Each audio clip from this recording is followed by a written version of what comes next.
we go. This one's rough, guys. Recycle your plastics.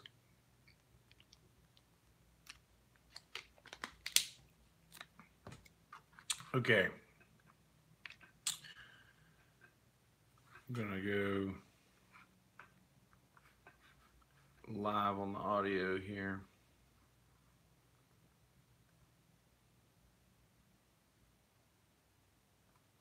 All right, here we go. Hey guys, so be upfront with you. This one's a little rough. So even in writing the bullet points for this one, yeah, just be warned. This one is real. So I'm gonna get straight to it. Suicide is a huge problem in our country, and I mean maybe the world, but I got stats for the country, not the world. So it's a huge problem. The numbers are ridiculous. So 44,965 people commit suicide every year in America. And for every successful suicide, there are 25 attempts. For every suicide that's successful, there are 25 more attempts that are unsuccessful. So here's the math on that. 1,124,125 people attempted with 44,965 successful. And this is from Wikipedia. In 2016, there were 44,965 recorded suicides, which was up from 42,773 in 2014. And this is according to the CDC's National Center for Health Statistics. On average, adjusted for age, the annual U.S. suicide rate increased 24% between 1999 and 2014, from 10.5 to 13 suicides per 100,000 people. I don't know where they get the half from, but that's the highest rate that's been recorded in 28 years. And I'm not sure a specific reason why the suicide rates are so high. That may be a question for Alicia when she comes on. But I've got a chart here from the CDC that suicide is the number 2 cause of death from people from 10 to 34. The number 4 cause of death from people from 35 to 54. The number 8 from 55 to 64, and the number 10 cause of death of all ages. It's a huge deal. It's a horrible thing, and there's not a whole lot that's being done about it. And I'm not sure I'm not sure if I know that this may not ever reach the masses one day, but I want to at least do my part with this thing. So my sister told me after we finished our gig in Bennettsville on Thursday that Kate Spade had committed suicide. And I didn't know who Kate Spade was. I'm gonna be honest with you. I did not know who Kate Spade was. My sister held up her purse and showed me the name, and then I realized, I put 2 and 2 together. I realized that she's a designer or whatever, and then I'm thinking, this girl has to be pretty financially stable. She has to be pretty well off, and I mean, obviously, she's loved by a lot of people. Like, I mean, I don't see a lot of people speaking negatively about a designer. But then again, this is obviously, all of this is in people's head, which we're getting into shortly. But like I say, I'm thinking that she had to be a very well-known person. I mean, or that she was a very well-known person, had to be a very well-loved person, and I'm sure that a lot of people respected her for what she gave the world in uh, in the designer realm. So I'm like beginning to realize that a lot of my issues came from financial struggles or just things of that sort, and I'm realizing that maybe that alone won't keep people here. And I immediately thought back to Robin Williams, and I don't know anybody more loved than Robin Williams. And I Robin Williams was my favorite stand-up comedian and one of my favorite actors.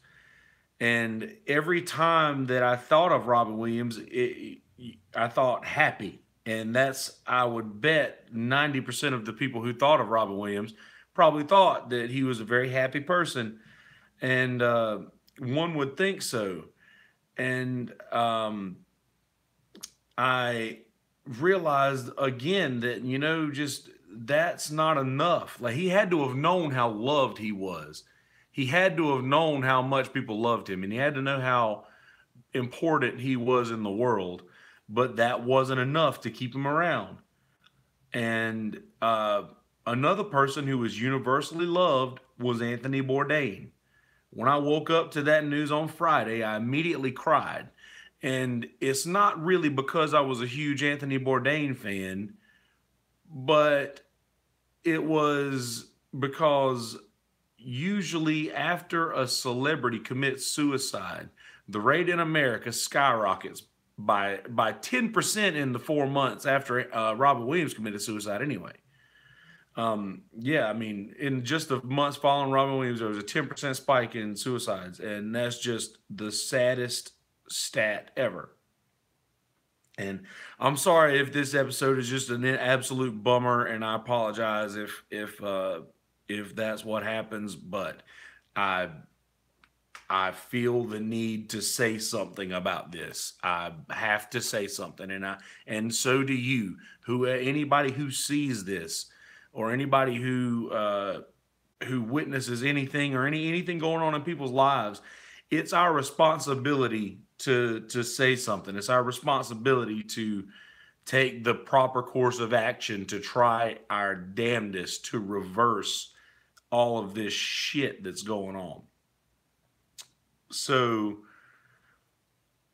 I loved Anthony Bourdain as much as the next person. I watched hours of video on how to cook like certain things, or just especially since I've been doing a lot of cooking at home lately. I still haven't done the fast food thing, and I've ever since I've said I was done with it, I haven't. And I've watched hours of video on how to cook things, and Anthony Bourdain showing me how to do certain shit on YouTube. And this is like just he was a brilliant mind and honest, and it was just he was very also very matter of fact about drug use in the service industry or the restaurant industry. And I can't help but think that must have had a hand in why he did what he did.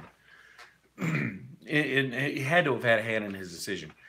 He was a self-admitted alcoholic and a cocaine and heroin addict in recovery. And I know firsthand that having an issue with substance abuse can put your mind in a very, very, very bad place. So here's my story. Recycle your plastics. I've always felt very mentally unstable, and I've always been pretty vocal about that.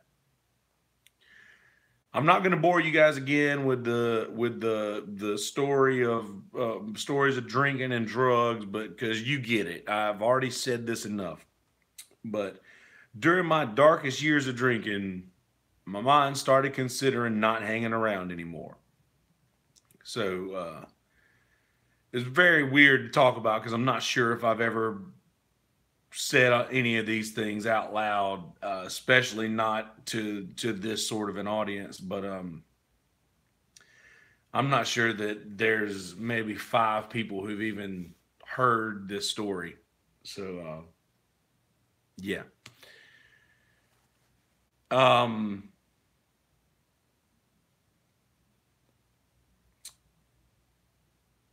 my all right. My subconscious was not happy with my place in the world, and my subconscious was having these thoughts and that had considered leaving this world. So it started small, started very small, and people would ask me how I was doing, and I would just say I'm sick of the world and I want to die.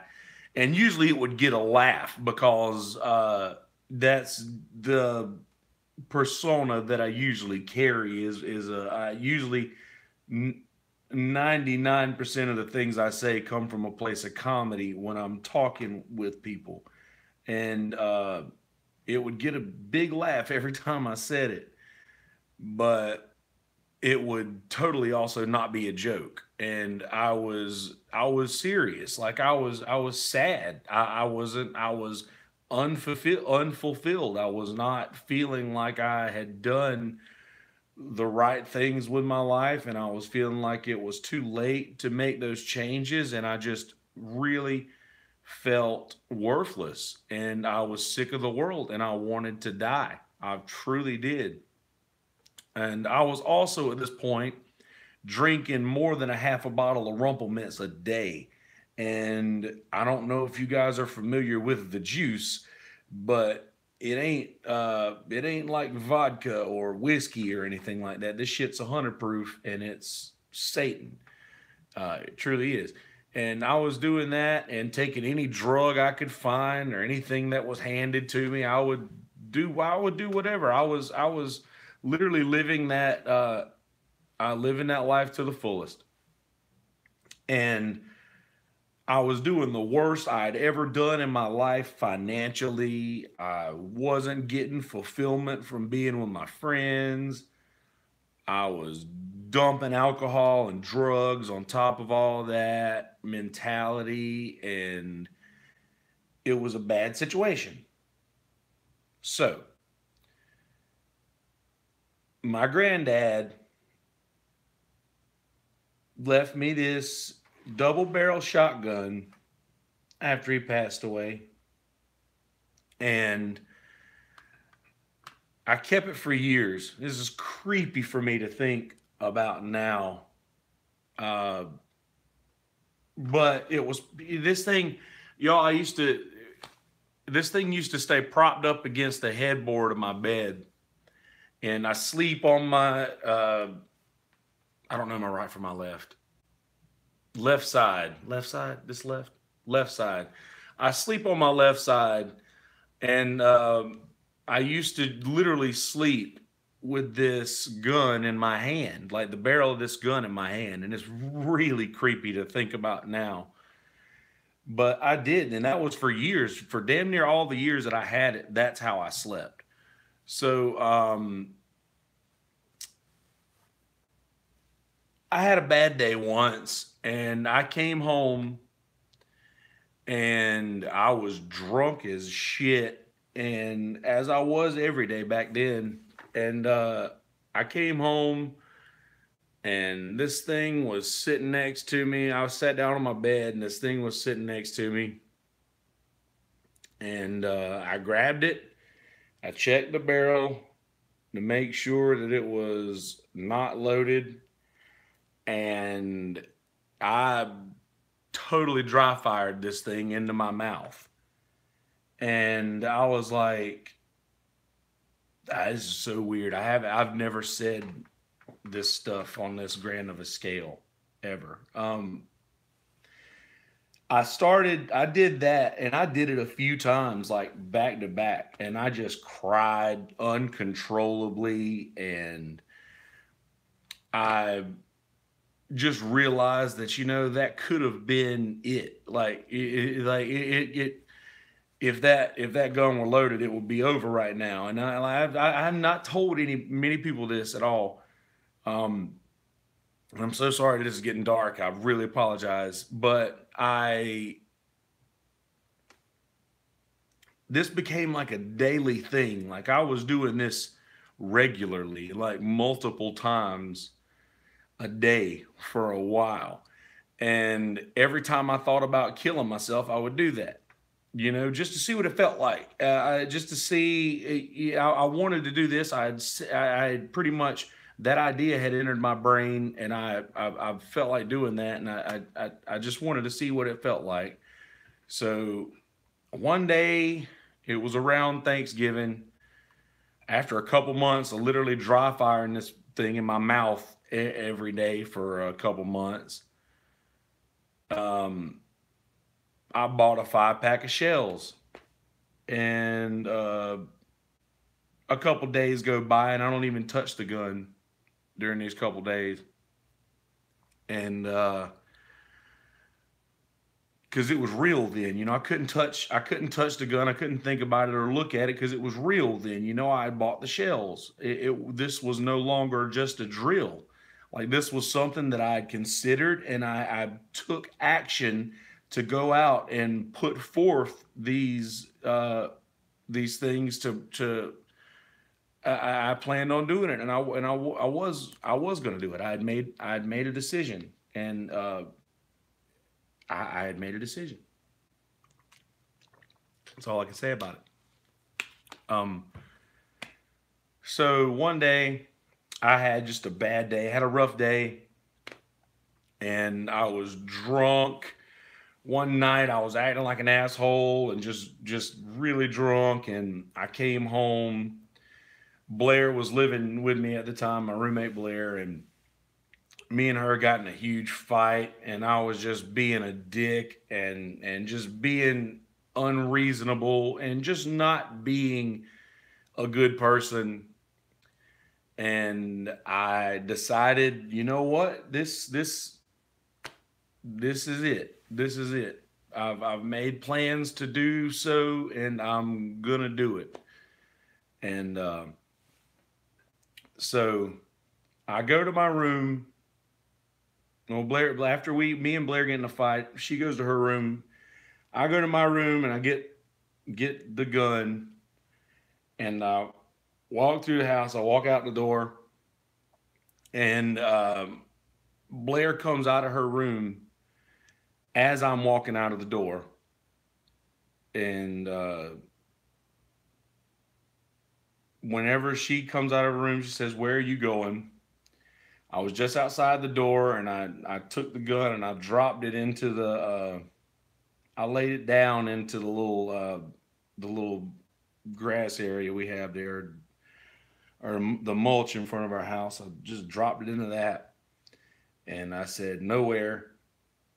And in those few seconds of walking, actually grabbing the gun from my room, walking through the house, noticing that Blair came out of her room, asked me where I was going, and me dropping the gun in the mulch and saying nowhere. In that few seconds of that happening, I started realizing that maybe this wasn't such a good idea. And the weight of what I was about to do actually like fell on my shoulders and changed my mind. And Blair, rightfully so, was scared and terrified, and she left. She stayed somewhere else that night, and that's rightfully so. But when she left, I was sitting in a chair at the trash can with a knife, cutting open the shells and dumping them in the trash can. And I'm still very fucked up, for lack of a better term, at this time. So I'm drunk with shotgun shells in my hand, cutting them up, throwing them in the trash can. And my mind at this point was that I was doing that so Blair would know that she was going away, that I wasn't going to do that. So yeah, that after all that happened, after I realized that I was almost gone forever, and I realized that that was almost it. That was just about, that was the time. Once I realized that, I came to my senses. I never touched the gun with those thoughts again. Um, I even gave it to my dad a couple years ago. Like, I don't even have it anymore, or any gun, which I don't. You guys have heard how I feel about that. Recycle, recycle. So you guys know how I feel about that. I haven't had a gun in my possession for a very long time, nor do I think I ever will. Maybe I don't. I don't know.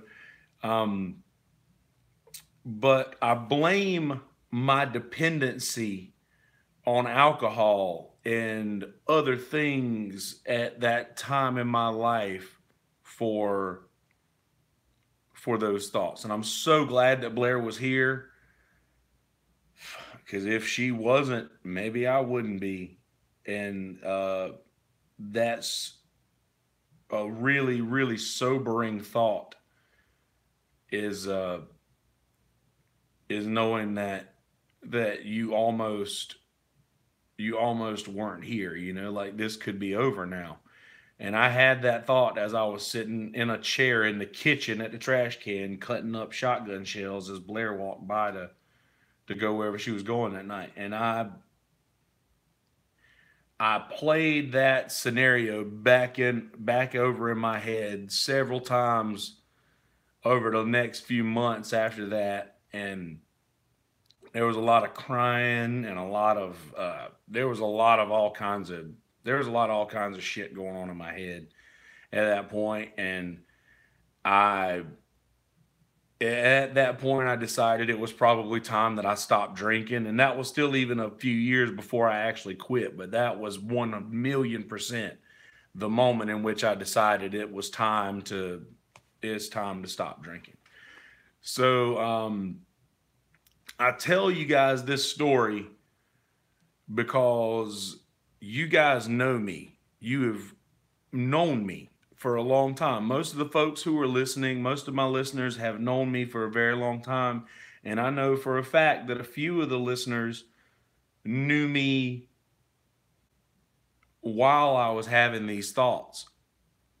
And I would bet my entire worth that anybody who met me during those times would have probably pegged me as one of the happiest people in the world, who could take control of any room that he walked into and the life of the party. And I totally was that. And I tried to be. But there was a lot of darkness behind all of it as well. And the old saying, I guess you really never know someone, is much truer today because of folks like Anthony Bourdain or Kate Spade or Chester Bennington or Chris Cornell or Robin Williams. And that list continues to go on. And hopefully it doesn't get too much longer. Robin Williams has a quote that says, I think the saddest people always try their hardest to make people happy because they know what it's like to feel absolutely worthless, and they don't want anyone else to feel like that.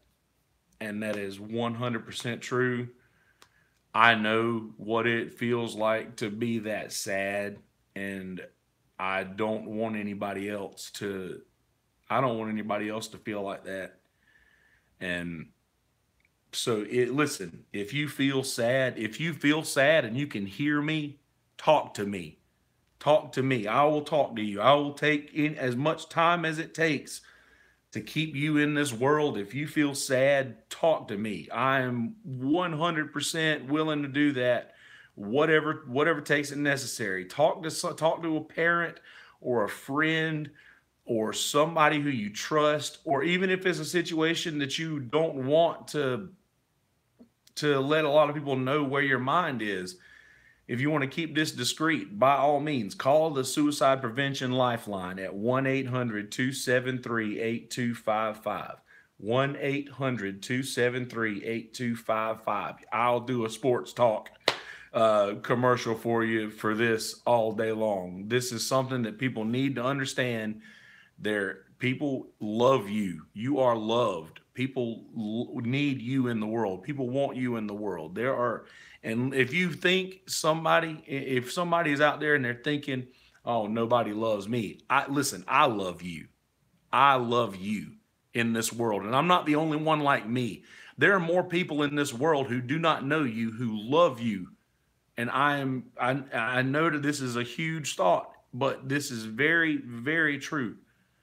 Listen, like, this is just this is a huge situation. Something needs to be done about it. Something needed to be said. I'm sorry if this is a bummer. Again, uh, really sorry if this is a bummer. If this is just too heavy for you to listen to, but I feel like people need to hear this, and that's where I stand on this. So this is all I have for you today. This is a very, very serious episode. So in light of that, I'm not going to give you something to listen to and to watch this week. Rather, I'm going to tell you to listen to the people around you. Watch the people around you. Watch your friends. Listen to your friends. If they have any of these tendencies or any of these symptoms of people who are having suicidal thoughts or anything like that, say something. Like, don't let there be a time in which something could have been done and wasn't. Like, watch and listen closely to the people around you and to your friends and to the people that you love, and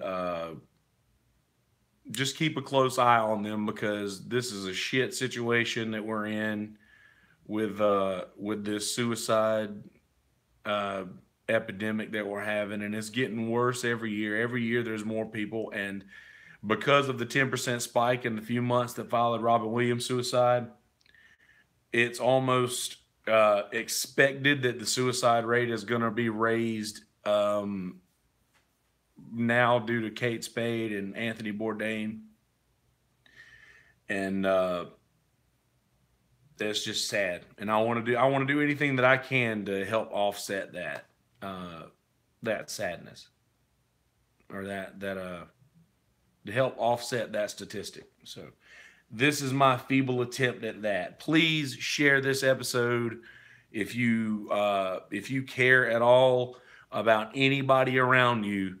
Please share this so that people can know that there are other folks out there who have been through this and survived. I have 100% been that person who almost did it and did not, and I can assure you that I am a better person today because of that. Not a better person today because of that situation. That sounds awful, but I am 100% better today than I was at the time in which I had those thoughts. And that's the point that I'm trying to make. Don't misunderstand that I'm saying that I'm a better person because I almost committed suicide. But I am a better person today than I was on the day when I had those thoughts.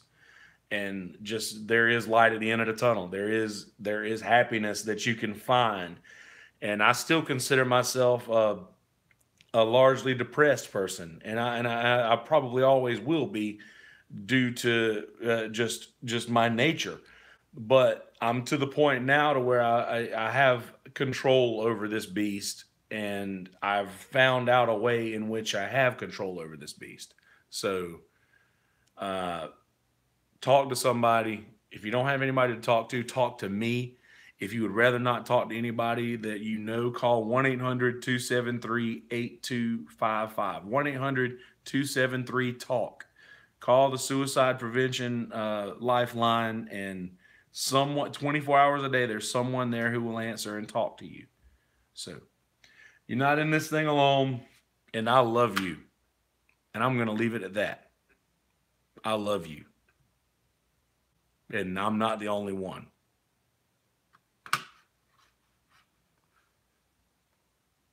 I doubt I'll even put music in this one. Thanks for listening, guys. Sorry to be a bummer on this one, but had to be said. Love you. Mean it.